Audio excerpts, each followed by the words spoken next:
Olá a todos, o meu nome é Márcia Gonçalves Munhoz, eu sou psicóloga, atuo há muitos anos na área de clínica, no atendimento de crianças, de adolescentes e de adultos.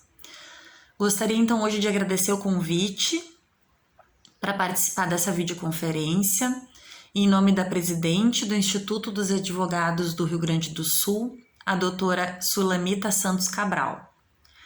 A coordenadora, doutora Ana Lúcia Piccoli, e a diretora, a doutora Liane Bestetti.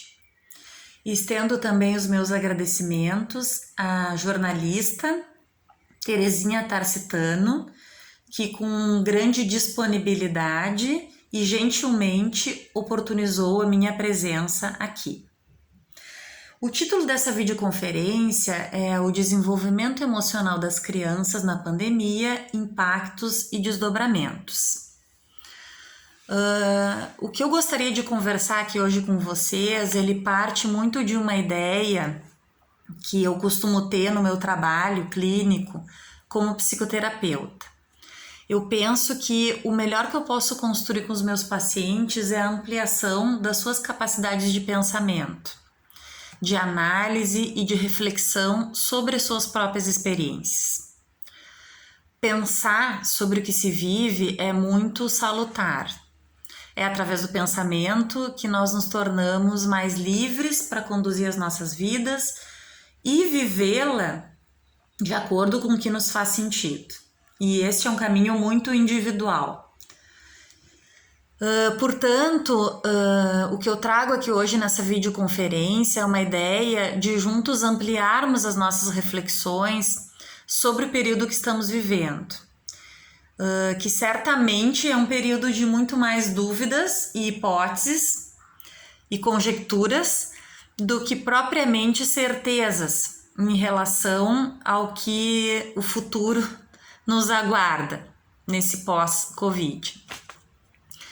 Bom, acho que a pandemia foi uma surpresa para todos, né?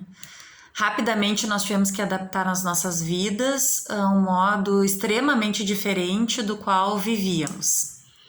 Iniciamos o ano de 2020 com os nossos projetos pessoais, com a nossa vida estabelecida, com uma maneira de viver que nos era conhecida e relativamente controlada.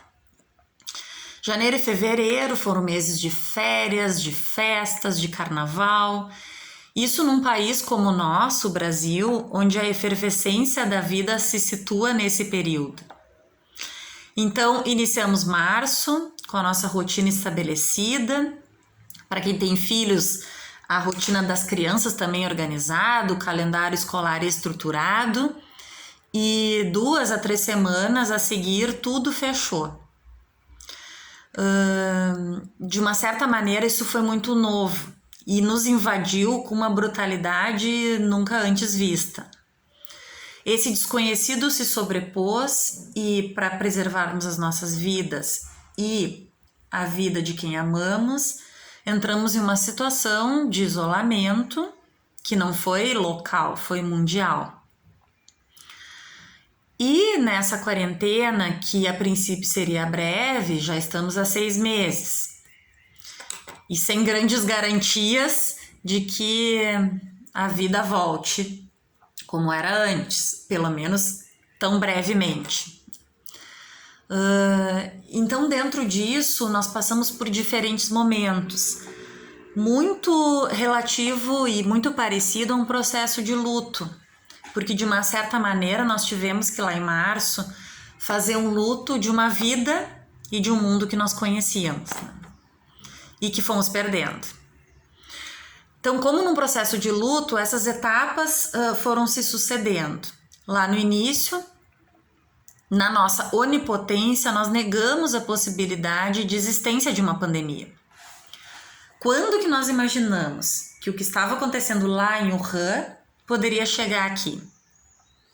Nós ficávamos olhando aquelas notícias, vendo todo aquele isolamento, uso de máscara, todas as questões relativas, né, ao vírus, mas como algo muito distante. E seria razoável de se pensar que chegaria aqui. em virtude de ser um vírus de alta transmissibilidade e do mundo globalizado que nós vivemos. Ainda assim, nós negamos. Seguido esse processo inicial de negação, nós entramos também numa inconformidade e muita revolta. Como assim ficar em casa? Como assim fechar os nossos escritórios, os nossos consultórios? Como que as crianças não vão para a escola? Como que eu não vou poder sair para a rua? Raiva e até de uma certa maneira procurando culpados, né, que dessem voz ou tivessem algum fim para nossa inconformidade.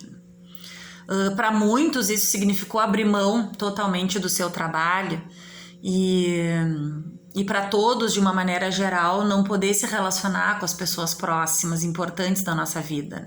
Tudo foi muito difícil e continua sendo.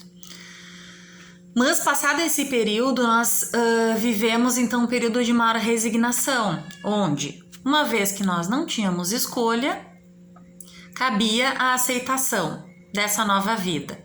E nos adaptamos, de uma certa maneira, relativamente bem.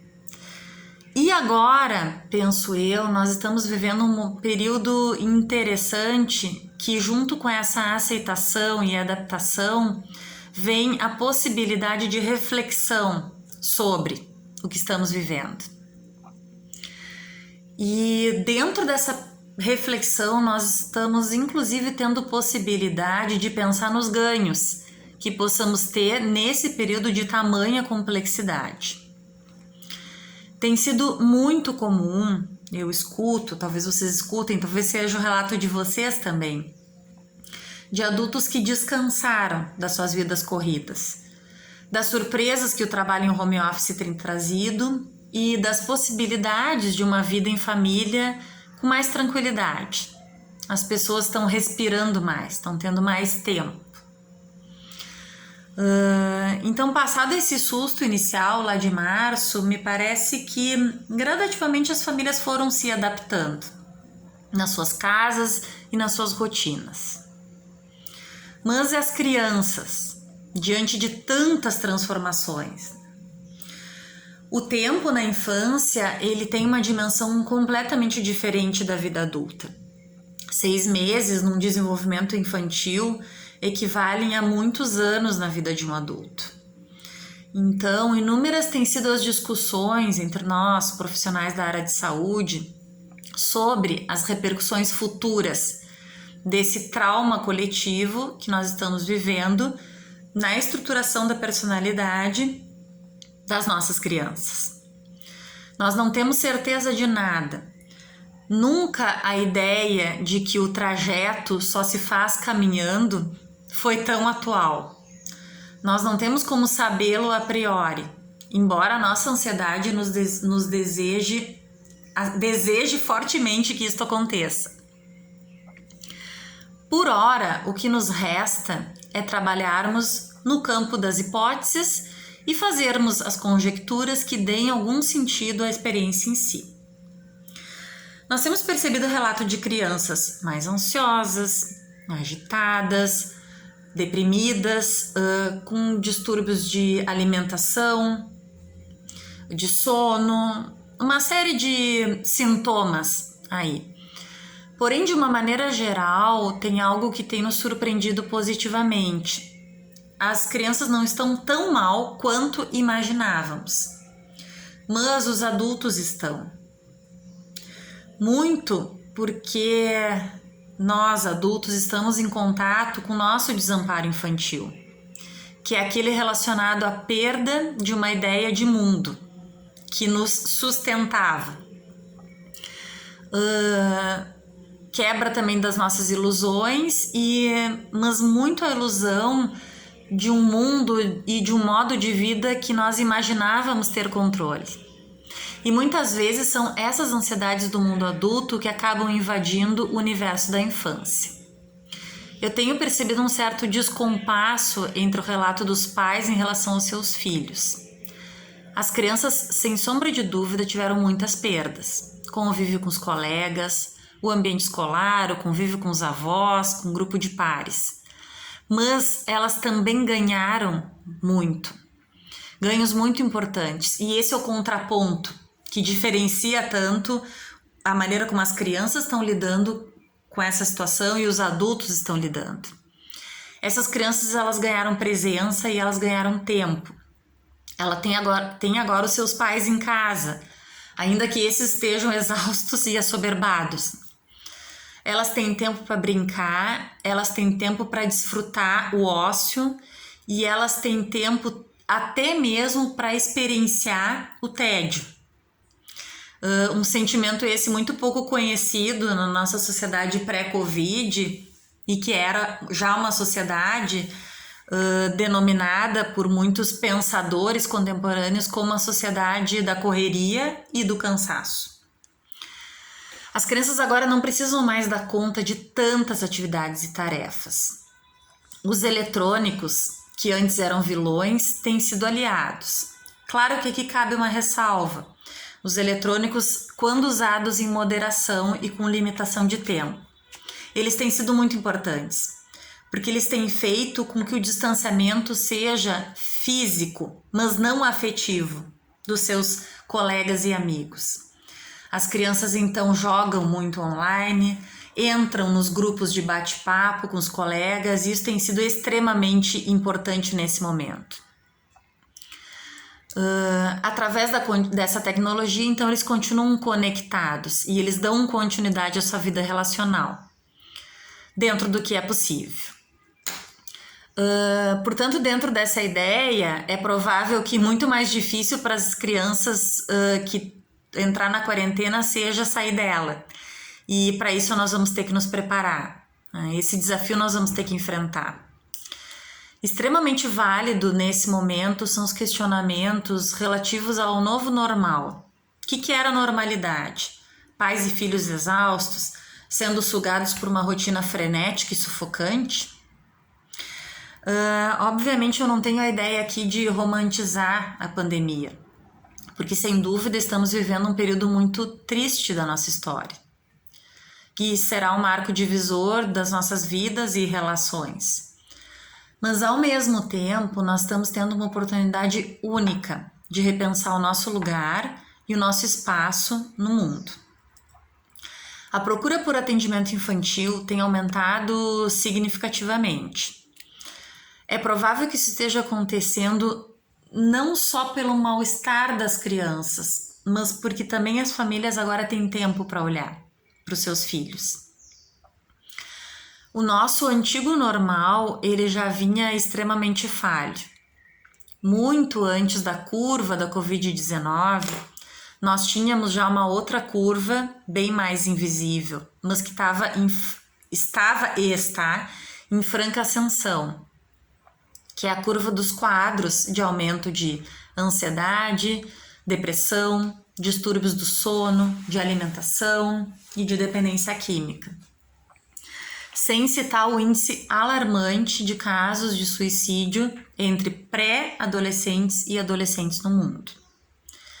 De fato, nós não vinhamos nada bem, e as nossas crianças estavam sentindo diretamente o reflexo disso. Portanto, para finalizar, eu gostaria de deixar aqui uma reflexão, que é provável que a ideia não seja a de pensarmos em voltar ao que era antes, mas sim de ressignificarmos as nossas experiências e com elas aprendermos um novo caminho. E nesse contexto nós temos muito a aprender com o universo infantil. As crianças, com a sua capacidade de adaptação e de resiliência, estão nos dando uma verdadeira lição. Cabe a nós compreendê-la verdadeiramente na sua essência. Se nós pudermos fazer isso, de fato, nós estamos tendo, sem dúvida, um grande ganho na nossa vida adulta e oferecendo também às nossas crianças um modelo importante para que elas possam se instrumentalizar e seguir o seu desenvolvimento, mesmo diante de todas essas transformações que esse ano de 2020 nos trouxe. Agradeço a todos pela escuta, o meu muito obrigado.